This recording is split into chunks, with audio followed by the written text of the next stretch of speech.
It's been about 10 months since Egypt's revolution, and many Egyptians have grown anxious about their future and extremely wary of their interim rulers.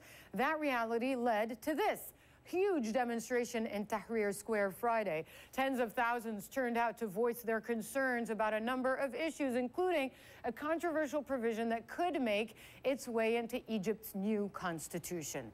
Ben Wiedemann is watching today's demonstrations.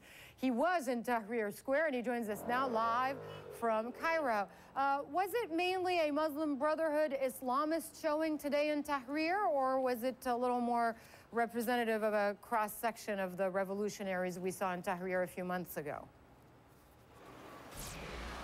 Hala, there were many, probably the majority were Islamists, members of the Freedom and Justice Party, of the Muslim Brotherhood, of the Salafist Noor Party, but there were also others, secular activists, and the one thing that's uniting them at the moment is objections to what are called the supra-constitutional concepts or principles that are being pushed by the Egyptian Deputy Prime Minister Ali Silmi. Essentially, they would allow the army to become sort of a state within a state. The military budget would not be reviewed by civilians.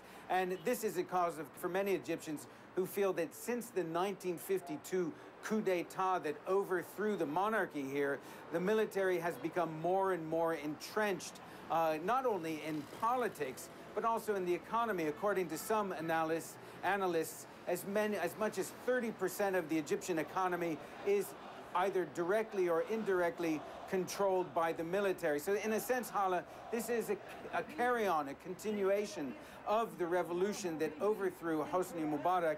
People want the military here cut down to size. Right, Hala? and it's an interesting point there that you raise about the presence, the very strong Islamist, Muslim Brotherhood presence in Tahrir today. And some of the reports I've been reading in the days leading up to this first round of elections in Egypt is that the Muslim Brotherhood is the most organized in terms of campaigning, in terms of getting its message out to the voters in Egypt. Has that been your observation as well? And what could that mean for the revolution?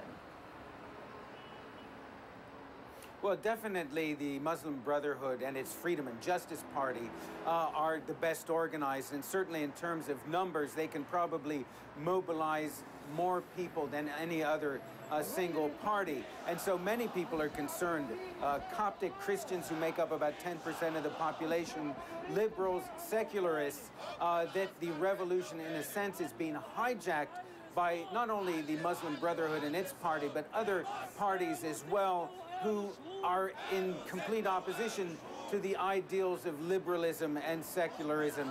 So there were a handful of secularists and liberals and Christians in Tahrir today, but there's no question that for the Muslim Brotherhood and the other Islamist parties, this was an opportunity to show that they are strong, they have a lot of supporters, and they are indeed very well organized.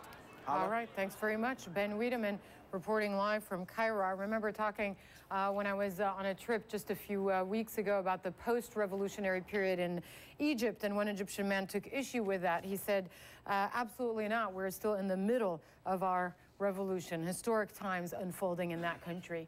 You are at the international desk. It has been a long